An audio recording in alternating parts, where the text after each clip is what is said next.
नमस्कार दोस्तों, मेरा नाम अभिषेक है। आप देख रहे हैं आपका अपना चैनल सेटलमेंट टीवी। अगर अभी तक आपने चैनल को सब्सक्राइब नहीं किया तो नीचे आपको एक सब्सक्राइब बटन दिखाई दे रहा होगा, उसको प्रेस कर लीजिएगा। उसके बगल में एक बेल आइकन भी होता है, उसको भी प्रेस कीजिएगा, जिससे कि मैं कोई भी वीडियो डालूं सबसे पहले नोटिफिकेशन आपके पास पहुंच जाए। दोस्तों, आज की ये वीडियो बहुत ही इंटरेस्टिंग है, क्योंकि आज की इस वीडियो में मैं आपको बताने वाला हूँ फेक लोन ऐप हैरेसमेंट के बारे में, या बोल सकता हूँ फ्रॉड लोन ऐप हैरेसमेंट के बारे में। दोस्तों, आज की इस वीडियो में मैं आपको बताऊंगा कि अगर फर्जी लोन एप्लीकेशन के रिकवरी एजेंट आपको परेशान करते हैं तो आप उनके साथ ऐसा क्या कर सकते हो कि वो आपको तंग ही ना कर पाएं। तो ये बहुत ही इंटरेस्टिंग वीडियो है, और आपको किसी भी फर्जी लोन एप्लीकेशन का, जो कि 7 डेज वाली लोन एप्लीकेशन है, जिनका लोन सिबिल में शो नहीं होता है, जिनकी कोई एनबीएफसी या बैंक नहीं होती है, ऐसी किसी भी लोन एप्लीकेशन का आपको लोन नहीं चुकाना है। फिर से सुन लीजिएगा, लोन नहीं चुकाना है, क्योंकि अगर आपने एक बार लोन चुका दिया, दोबारा वो आपके बैंक अकाउंट में पैसे ट्रांसफर कर देंगे, और उसके बाद फिर आपसे अवैध वसूली स्टार्ट हो जाएगी। उस पर बहुत ज़्यादा मोटा ब्याज लगाएंगे और फिर आपसे वापस मांगेंगे। आपको पता ही होगा कि ये 7 डेज वाली एप्लीकेशन बहुत ही छोटे छोटे लोन अमाउंट प्रोवाइड कराती हैं, जैसे 5,000, 10,000, 3,000, 4,000, और उसमें से भी आधा आपके बैंक अकाउंट में भेजते हैं, आधा प्रोसेसिंग फ़ी या अन्य चार्जेस के नाम पर आपसे डिडक्ट कर लिए जाते हैं। ठीक है, तो आज जो मैं आपको बात बताने वाला हूँ, इससे क्या होगा कि आप अगर ये अप्लाई करेंगे तो सच में आपके पास कोई भी इनकी कॉल्स नहीं आएगी, आपको ये हैरेसमेंट नहीं कर पाएंगे, आपको ये परेशान नहीं कर पाएंगे। तरीका मैं इस वीडियो में बहुत ही सिंपलीफाई करके आपको बताऊंगा, मतलब बहुत ही सिंपलीफाई करके आपको बताऊंगा। ठीक है, बहुत ही सिंपल है, और मैं खुद भी बहुत सारे हमारे सब्सक्राइबर्स हैं जिनको ये तरीका बता चुका हूं, और वो इस हैरेसमेंट से बाहर आ चुके हैं। ठीक है, तो सबसे पहले शुरू से शुरू करते हैं। बहुत सारे लोग मुझे कमेंट करते हैं कि सर मेरे पास मेरी व्हाट्सअप पर इमेजेस भेज रहे हैं, वो एडिट करके न्यूड पिक पर मेरी इमेज और मेरे कॉन्टैक्ट लिस्ट में जो लोग हैं उन पर्सन्स की इमेज वगैरह, उन फोटो एडिट करके एक न्यूड पिक पर लगाकर और मेरे को सेंड कर रहे हैं, और बोल रहे हैं कि ये हम आपकी सारी कॉन्टैक्ट लिस्ट में सेंड कर देंगे।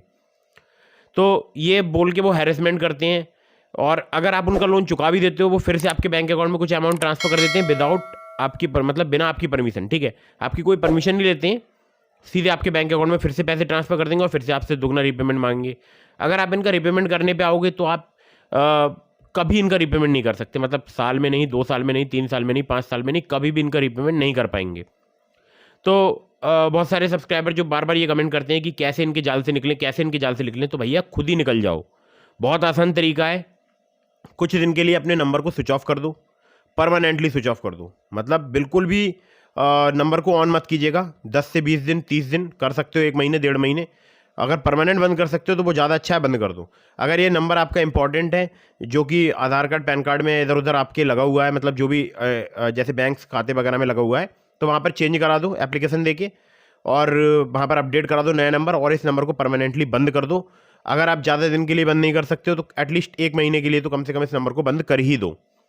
बंद करने से क्या होगा, ये आपको पहले मैसेज करेंगे। ठीक है, तो अगर आपका व्हाट्सअप भी बंद है, आपके व्हाट्सअप पर डबल टिक नहीं हो रहे हैं, तो ये आपको मैसेज करेंगे, ये देखेंगे डबल टिक हो ही नहीं रहे हैं, तो ये आपको 2-4 बार और मैसेज करेंगे। उसके बाद ये आपकी कॉन्टैक्ट लिस्ट में 1-2 को और आपकी फ़ोटो वगैरह, आपका आधार कार्ड का फ़ोटो या आपकी सेल्फी या कोई एडिट किए हुए फ़ोटो, मॉब फोटो आपकी कॉन्टैक्ट लिस्ट में 1-2 पर्सन्स को भेजेंगे। ठीक है, और पूछेंगे कि आप इस शख्स को जानते हो, तो वो पर्सन बोलेगा कि हाँ मैं जानता हूँ, या ये बोलेगा हाँ मैं नहीं जानता हूँ। ठीक है, तो अगर वहाँ से उनको प्रॉपर रिस्पॉन्स नहीं मिलेगा तो आपको ये परेशान करना बंद कर देंगे, क्योंकि इनके पास भी इतना टाइम नहीं है कि ये आपको बार बार परेशान करते रहें। ठीक है, तो इनसे कांटेक्ट खत्म करना है। अब मान लीजिए अगर जो भी आपके फ्रेंड है जिनके पास ये आपकी फ़ोटो भेज रहे हैं, उन्होंने बोल दिया कि हाँ मैं उससे बात करूँगा, उसको कॉल करूँगा, ठीक है, तो आपका नंबर तो स्विच ऑफ होगा। अगर वो कॉल करेंगे तो आपसे कनेक्टिविटी नहीं हो पाएगी। अगर आपके आसपास का कोई दोस्त है, आपको जानता है, बहुत भली भांति परिचित है, आपका कोई रिलेटिव है, उनके पास आपके फादर का नंबर है, ठीक है, तो वो आपके फादर को कांटेक्ट करके आपसे कांटेक्ट करने की कोशिश करेंगे। तो इससे भी बचने का उपाय है। इससे बचने का उपाय ये है, आप पहले ही एक पुलिस कंप्लेंट रजिस्टर कराओ, और वो आपको करानी ही करानी है हर कीमत पर। एक पुलिस कंप्लेंट रजिस्टर कराओ, कंप्लेंट की कॉपी अपने पूरे व्हाट्सएप लिस्ट में सभी को सेंड कर दो, और बता दो कि मेरा फ़ोन हैक हो गया है और मुझे काफ़ी ज़्यादा परेशान और हैरेसमेंट किया जा रहा है। इसके संबंध में मैंने पुलिस में कंप्लेंट रजिस्टर करा दी है, और कंप्लेंट की कॉपी आपके लिए मैं फॉरवर्ड कर रहा हूँ। ठीक है, कंप्लेंट की कॉपी फॉरवर्ड होने के बाद सबको पता चल जाएगा। और उसमें एक बात और लिख देना कि अगर कोई भी आपके पास कॉल या मैसेज आता है तो आप उसको मना कर देना कि आप मुझे नहीं जानते हो, या इग्नोर कर देना या ब्लॉक कर देना। ठीक है, तो सब लोग जब मैसेज आएगा और कंप्लेंट की कॉपी सभी के पास होगी तो सबको पता होगा कि आपको जो है ब्लैकमेल किया जा रहा है, हैरेसमेंट किया जा रहा है। तो सभी लोग उस जो भी रिकवरी एजेंट होगा उसको बोल देंगे कि हम नहीं जानते हैं इस पर्सन के लिए, या उसको ब्लॉक कर देंगे। तो जब उसको बार बार अगर मान लीजिए वो 2 या 3-4 नंबर से कांटेक्ट करेगा, ठीक है, इससे ज़्यादा नहीं करेगा, तो वहाँ पर उसको नाकामी हाथ लगेगी, ठीक है। और मैं ऐसा ज़रूरी नहीं है कि वो 3-4 को ही करे, हो सकता है 10-20 को भी मैसेज डाल दे, ठीक है। लेकिन परेशान आपको बिल्कुल भी नहीं होना है, किसी भी प्रकार का मैसेज डाले, क्योंकि सबको ऑलरेडी पता होगा कि आपके साथ में कोई फ्रॉड हो रहा है। और आज के टाइम में सभी लोग जानते हैं कि रियल एक पिक क्या होती है। और आजकल तो आपको पता है AI का ज़माना है, कुछ भी पिक में बनाया जा सकता है। तो रियल और एडिट पिक सब लोग जानते हैं अच्छे से। और आजकल इतना ज़्यादा साइबर क्राइम बढ़ चुका है कि सबको अच्छे तरीके से इस बारे में पता है। तो बिल्कुल टेंशन ना लें किसी भी फ्रॉड लोन एप्लीकेशन का, 7 डेज़ वाली लोन एप्लीकेशन का, जिनका लोन सिविल में नहीं शो होता है, जो कि एप्लीकेशंस बहुत ज़्यादा लोगों को हैरेसमेंट करती हैं, जो कि आपको loan agreement letter, sanction letter provide नहीं कराती हैं। तो ऐसी किसी भी लोन एप्लीकेशन का आपको लोन नहीं चुकाना है, ठीक है।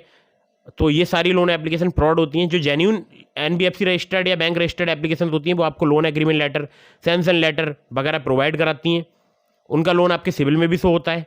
और वो सभी एप्लीकेशंस जो होती हैं बहुत ही अच्छे से मतलब अपने जो कस्टमर्स हैं उनको ट्रीट करती हैं। अगर आप उनका लोन नहीं भी चुकाओगे तो वो आपको कॉल्स करेंगी, प्रॉपरली कॉल्स करेंगी। ऐसा नहीं कि वो कॉल्स नहीं करेंगे, लेकिन वो आपको आपके फ़ोटो या आपके वीडियो वगैरह एडिट करके आपको हैरेसमेंट नहीं करेंगे इस लेवल पे, ठीक है। वो कॉल करके जरूर आपसे बोलेंगे कि आप लोन चुकाओ, वो तो उनका अधिकार भी है भाई, उन्होंने पैसा दिया है। लेकिन जो फर्जी हैं ये आपके सीधे बोलेंगे आपको कि हम आपका फोटो एडिट कर रहे हैं और आपकी हम कॉन्टैक्ट लिस्ट में सेंड कर देंगे। सबसे बेस्ट ऑप्शन है आप मोबाइल फ़ोन को स्विच ऑफ करो और सबसे पहले अपने परिवार को ये बात बता दो, अगर अभी तक नहीं बताई है। हिम्मत करो, बताओ कि धोखे से मैंने ऐसे करके एक लोन ले लिया था, या धोखे से मैंने ऐसी किसी एप्लीकेशन को इंस्टॉल कर लिया था, उन्होंने ऑटोमेटिकली लोन मेरे बैंक अकाउंट में ट्रांसफर कर दिया, ठीक है। तो ये सारी बातें बताओ। और जब आप पुलिस कंप्लेंट रजिस्टर कराने जाओ तो कंप्लेंट में भी आपको एक एक बात डिटेल में ये बात बतानी है कि मैंने धोखे से इन एप्लीकेशन को इंस्टॉल कर लिया था, मुझे पता नहीं था कि ये फर्जी लोन एप्लीकेशन है और अब ये मेरे को ब्लैकमेल कर रहे हैं, हैरेसमेंट कर रहे हैं। और हाँ, बहुत सारे लोग मुझसे कहते हैं प्ले स्टोर की लोन एप्लीकेशन फर्जी नहीं होती है, तो ऐसा बिल्कुल भी नहीं है। प्ले स्टोर में अभी भी बहुत सारी एप्लीकेशन हैं जो कि फ्रॉड हैं, फर्जी हैं, ठीक है। और आजकल तो बहुत ज़्यादा एक एप्लीकेशन है शायद मनी फाइन करके, ठीक है, बहुत हैरेस कर रही है लोगों के लिए। और दत्ता रुपी करके भी कुछ शायद लिंक वगैरह आ रहे हैं, रिलायबल लोन वगैरह। तो ये सभी फर्जी लोन एप्लीकेशन हैं, इनसे बचकर रहो। बहुत ज़्यादा इंस्टाग्राम पर, फेसबुक पर इनके एड्स चल रहे हैं। और मैं हमेशा लोगों को यही बस सलाह देता हूँ कि आपको अगर लोन लेना है तो जेन्यून लोन एप्लीकेशन से लोन लो। जेन्यून से लोन लोगे तो आपको कोई प्रॉब्लम नहीं होगी इस प्रकार की। हाँ, आप अगर लोन नहीं चुकाएंगे तो आपका सिविल हैम्पर होगा, आपके पास लीगल नोटिस आएगा, लीगल प्रोसीडिंग्स में वो जा सकते हैं। लेकिन फर्जी वाले ऐसा नहीं कर सकते, उनके पास ये कोई भी अधिकार नहीं होता, वो आपका सिविल भी हैम्पर नहीं कर सकते। एक बात जरूर आप अपनी पुलिस कंप्लेंट में ऐड करा दीजिएगा कि मुझे डर है कि ये लोग मेरे आधार कार्ड पैन कार्ड का मिसयूज कर सकते हैं, जिससे कि इन फ्यूचर अगर ये आपके आधार कार्ड पैन कार्ड का मिसयूज करते हैं तो आपके पास एटलीस्ट एक कंप्लेंट की कॉपी में वो जो लाइन लिखी रहेगी वो आपको काफ़ी ज़्यादा प्रोटेक्ट करेगी, ठीक है। तो उम्मीद करता हूँ मेरी बात आपको समझ आई होगी। अगर आप genuine NBFC registered loan application से लोन लेना चाहते हैं तो मैंने आपको डिस्क्रिप्शन में लिंक दिया है, ट्रू बैलेंस का, नाबी का, ब्रांच का, पॉकेटली का। तो अगर आप वहाँ से लोन अप्लाई करेंगे मेरे लिंक से, ज़्यादा चांसेस रहेंगे आपका लोन अप्रूव होने के। और एक बात और मैं आप लोगों के लिए और बता दूँ, खासकर मैं उन लोगों के लिए बता रहा हूँ जो कि बहुत ज़्यादा इनसे डर जाते हैं। बिल्कुल इनसे डरना नहीं है, सब चोर हैं, इंडिया से बाहर बैठे हुए हैं, पाकिस्तान में इनके रिकवरी एजेंट। आजकल तो ज़्यादातर जो कॉल्स आ रही हैं वो पाकिस्तान से आ रही हैं। पहले इंडिया में भी रिकवरी इनके सेंटर्स बहुत थे, कॉल सेंटर्स, जिनका भांडाफोड़ बहुत सारे पुलिस डिपार्टमेंट ने किया है, ठीक है। इंडिया की बहुत सारे स्टेट की पुलिस ने जो है इनका भांडाफोड़ किया है। अब ये इंडिया से भाग के इधर उधर जो हमारी नेटिव लैंग्वेजेज हैं, मतलब जैसे कि हम समझ सकते हैं पाकिस्तानी जो है उर्दू बोलते हैं, लेकिन उसमें हिंदी मिक्स होती है, ठीक है, तो या हिंदी पंजाबी मिक्स होती है।